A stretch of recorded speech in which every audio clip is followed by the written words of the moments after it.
you know how to do this, you've done this before, right? And measure it. Okay.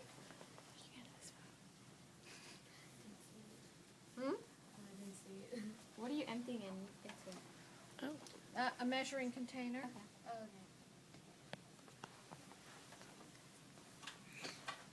And then you throw it in the toilet.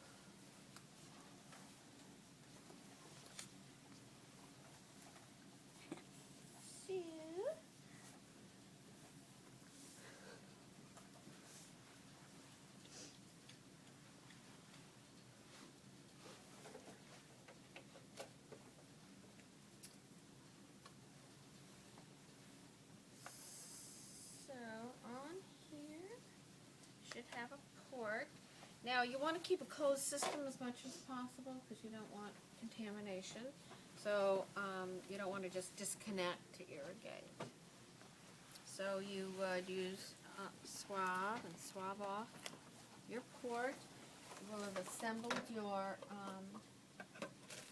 equipment with the saline irrigant.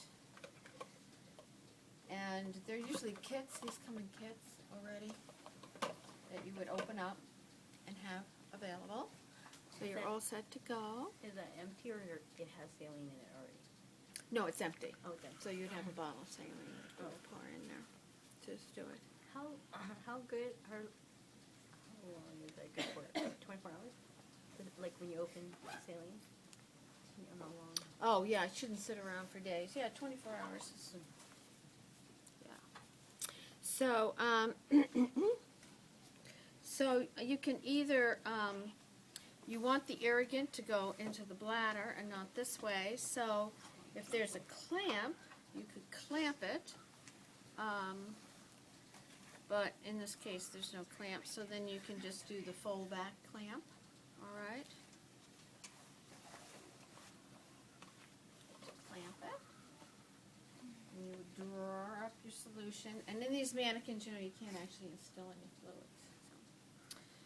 Okay, so usually there'll be an order for how much to irrigate it with. It's usually 30, 60 cc's in there. So after you clean off the port, you can instill this into the port. Clamp this off so it doesn't go that way. Insert your fluid. Just at a steady rate. Not real push, but it doesn't have to be real slow either. What would the patient So feel you that? just, huh? What would the patient feel that? Not usually that much. Did he feel like pressure? Wait, where does this go? Well, just think, I mean, your bladder can hold a fair amount. So if it's to continuous drainage, the bladder's probably pretty empty to begin with.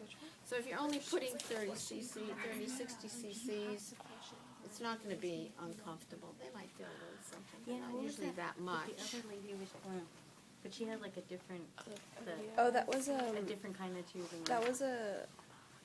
It was when they had like a prostatectomy. That was different. Yeah. Well, she had- And if she they're was- clots. She was using Yeah, some. they're clots, Yeah, there you yeah. go. She had, she had like this. Or you even had a bag. Wait, that was for like if they Yeah. had a what was that for? If they have like, That's if they have a clots. continuous flow that stops flowing and they need to dislodge a clot. We're going to look at that over. Oh, so it's two okay. different So skills. that's different. Okay.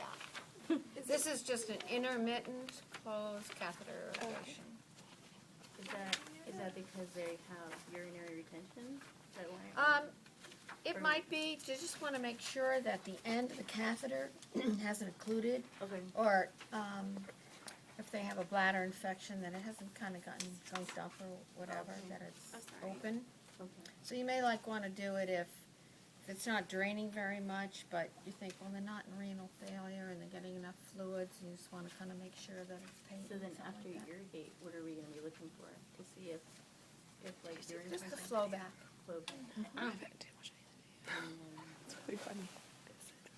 Then after you've instilled that, you can unclamp the tubing. Allow the irrigant and urine to flow back into the bag. disconnect this.